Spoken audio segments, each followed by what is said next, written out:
एक छोटे से शहर बरमूडा में राइस्टार नाम का एक लड़का रहता था और उसके साथ साथ उसकी दादी भी रहती थी, जो उसके लिए सब कुछ थी क्योंकि उसके माता पिता बचपन में ही गुजर गए थे। वो बहुत गरीब था, फटे पुराने कपड़े पहनकर स्कूल जाता था और बाकी बच्चे अक्सर उसका मजाक उड़ाते थे। लेकिन राइस्टार के दिल में एक ही चीज थी जो उसे रोज स्कूल जाने की ताकत देती, एक लड़की जिसका नाम पायल था। पायल बहुत खूबसूरत, अमीर और स्कूल की सबसे पॉपुलर लड़की थी। राइस्टार उसे दूर से देखकर ही खुश हो जाता था। वो कभी हिम्मत नहीं कर पाता था उससे बात करने की, लेकिन एक दिन उसने अपने दिल की बात कहने का फैसला किया। डरते डरते कांपते हाथों से उसने पायल के सामने जाकर कहा, पायल तुम मुझे बहुत पसंद हो, क्या तुम मेरे से दोस्ती करोगी? पायल ने पहले तो उसके फटे कपड़ों को ऊपर से नीचे तक देखा, फिर हंस पड़ी और बोली, अबे साले छपरी, तू मुझे पसंद करेगा? साले तू तो पूरा भिखारी लगता है, दूर हट यहाँ से और मेरा टाइम मत खराब कर, जाकर किसी और से दोस्ती कर। उसके बाद वो राइस्टार को धक्का देकर वहाँ से चली गई। कुछ देर बाद राइस्टार ने देखा कि पायल तो अब स्कूल के सबसे अमीर लड़के रोक के साथ घूम रही थी। दोनों हंस हंस कर बातें कर रहे थे। ये देखकर राइस्टार का दिल टूट चुका था। वो स्कूल से बिना किसी को कुछ बताए चुपचाप चल दिया। उसके कदम भारी थे,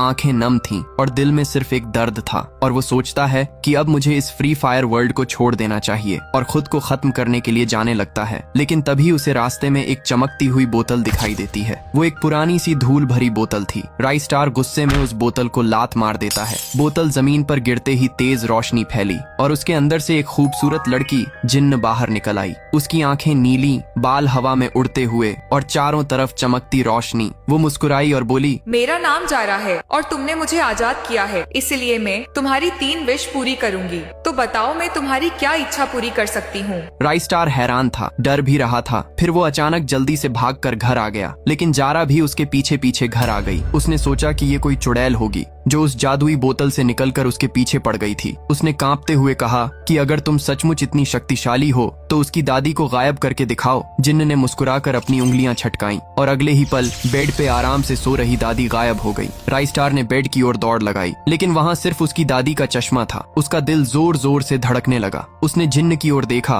और पूछा कि क्या वो उसकी हर इच्छा पूरी कर सकती है। जिन्न ने हामी भरी। उसकी आंखों में एक अजीब सी चमक थी। राइस्टार ने तुरंत कहा कि वो उसकी दादी को वापस लाए। जिन्न ने फिर से उंगलियां चटकाईं, लेकिन इस बार कुछ नहीं हुआ। उसने हैरानी से अपनी जादुई किताब खोली जिसमें प्राचीन मंत्र और नियम लिखे थे। किताब में साफ लिखा था कि अगर कोई इंसान गायब किया जाता है तो वो हमेशा के लिए गायब रहता है। ये सुनकर राइस्टार का गुस्सा 7वें आसमान पर पहुंच गया। उसने जिन्न को डांटा और कहा कि वो उसकी दादी को वापस लाए। जिन्न ने उदास स्वर में माफी मांगी और कहा कि वो अपनी गलती की सजा के तौर पर हमेशा उसकी गुलाम बनी रहेगी और वो जो कहेगा वो वही करेगी। रात हुई। राइस्टार की आंखें आंसुओं से भरी थीं। वो अपनी दादी की तस्वीर को गले लगाए रो रहा था। भूख ने उसे और बेचैन कर दिया। उसे खाना बनाना नहीं आता था। रसोई में सिर्फ कच्चा आटा और कुछ सब्जियां थीं। जिन्न ने उसका उदास चेहरा देखकर उससे माफी मांगी। राइस्टार ने कहा कि उसे भूख लगी है। जिन्न ने एक शानदार भोजन मेज पर सजा दिया। खाना खाते हुए राइस्टार ने पूछा कि उसका नाम क्या है और वो इस बोतल में कैसे आई। उसके बाद जिन्न ने अपना नाम जारा बताया और कहा कि एक विशाल, काला, डरावना सा साम्राज्य था। लंबी दीवारें, लोहे की फाटक और हर जगह सिपाहियों की क्रूर निगाहें। ये कहानी उस साम्राज्य की है जहाँ रहम का मतलब कमजोरी था और राजा का नाम था व्हाइट 444। एक ऐसा राजा जो अपनी प्रजा को सिर्फ संख्या समझता था, इंसान नहीं। एक दिन व्हाइट अपने सिंहासन के ऊपर बैठा हुआ था। चमकदार सफेद कवच, चौड़ी तलवार, लेकिन चेहरा अहंकार से भरा हुआ। सिपाही एक आम आदमी को घसीटते हुए अंदर लाते हैं। फिर सिपाही बोलता है कि महाराज, ये व्यक्ति कर नहीं भर पाया। उसके बाद व्हाइट 444 बोलता है कि जो राजा की सेवा नहीं कर सकता वो इस राज्य में रहने का हकदार नहीं।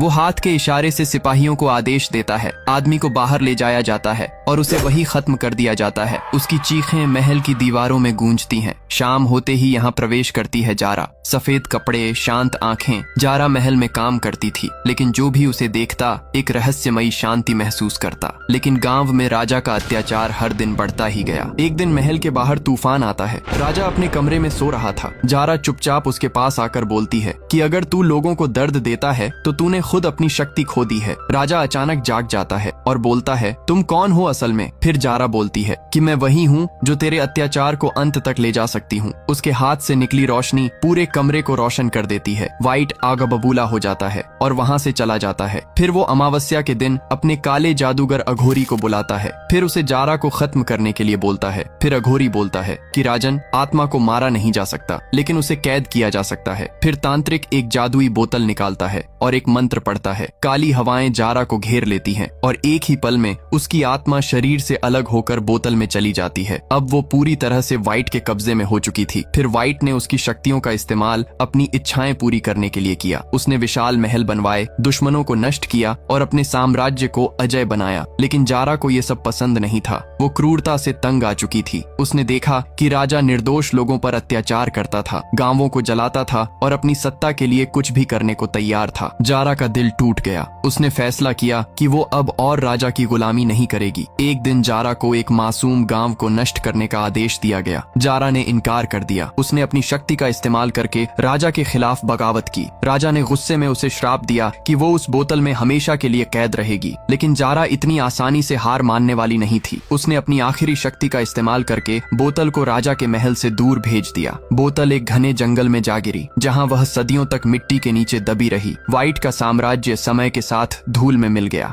लेकिन बोतल का रहस्य जिंदा रहा। वह जंगल धीरे धीरे बरमूडा गांव के खेतों में बदल गया, लेकिन बोतल वहीं दबी रही। और फिर एक साधारण दिन राइस्टार ने उस बोतल से जारा को बाहर निकाला। फिर राइस्टार जारा से बोलता है कि कल स्कूल में एक पार्टी होने वाली है, तो मुझे बहुत अमीर आदमी बना दो। जारा बिल्कुल वैसा ही करती है। अगले दिन स्कूल में बहुत बड़ी पार्टी रखी गई थी। लाइटें चमक रही थीं, डीजे चल रहा था, सब दोस्त यार नाच गा रहे थे। पूरा स्कूल फैंसी सज चुका था। हर कोई अपनी लाइफ का बेस्ट टाइम एंजॉय कर रहा था। लेकिन तभी गेट के सामने एक चमचमाती ब्लैक कार आकर रुकती है। सबकी नजरें एक साथ कार पर टिक जाती है। कार से उतरता है एक अमीर, स्मार्ट और चलनामा लड़का। वो कोई और नहीं बल्कि राइस्टार था। वही राइस्टार जिसे कभी इस स्कूल ने गरीबी की वजह से नीचा दिखाया था। लेकिन आज किस्मत उसकी तरफ थी। कपड़े ब्रांडेड, स्टाइल रॉयल और एंट्री पूरे हीरो की तरह। पूरा स्कूल बस उसे ही देख रहा था। पायल, जो पहले उसे भिखारी कहकर धक्का देकर चली गई थी, उसे देखते ही दंग रह गई। उसकी आंखें चौड़ी हो गईं, जैसे उसके सामने कोई सुपरस्टार खड़ा हो। वो तुरंत दौड़कर राइस्टार के सामने आती है। सब बच्चे रुक जाते हैं। म्यूजिक धीमा हो जाता है। सबकी निगाहें उसी पर टिक जाती हैं। फिर पायल बोलती है कि राइस्टार, आई लव यू। क्या तुम मुझसे दोस्ती करोगे? पूरी पार्टी में सन्नाटा छा गया। लेकिन आगे देखने से पहले अगर आप लोग भी मेरी तरह फ्री फायर को दिल से पसंद करते हो तो वीडियो को एक लाइक करके चैनल को भी सब्सक्राइब कर लो और कमेंट में फ्री फायर के लिए लाल दिल जरूर से भेज देना। देखते हैं कितने लोग फ्री फायर को सच में पसंद करते हैं। उसके बाद राइस्टार कुछ सेकंड उसे घूर कर देखता है। फिर उसके चेहरे पर एक हल्की सी मुस्कान आ जाती है और वो बोलता है, सॉरी, मैं भिखारियों से बात नहीं करता। पूरा स्कूल हिल जाता है। हर कोई वाह वाह करता है। पायल की आंखें भर आती हैं। वो उसी तरह टूट जाती है जैसे किसी जमाने में राइस्टार टूटा था। उसके बाद राइस्टार वहाँ से चला जाता है और घर आते ही राइस्टार गहरी सांस लेकर मुस्कुराता है और जारा से बोलता है कि जारा, आज अगर तुम नहीं होती तो मैं पायल को कभी जवाब नहीं दे पाता। तुम्हारी वजह से मैंने पहली बार खुद के लिए खड़ा होना सीखा। जारा हल्का सा मुस्कुराती है। उसकी आंखों में चांदनी की चमक पड़ रही थी। रात और भी गहरी हो चुकी थी। दोनों चुपचाप एक दूसरे को देखते रहे,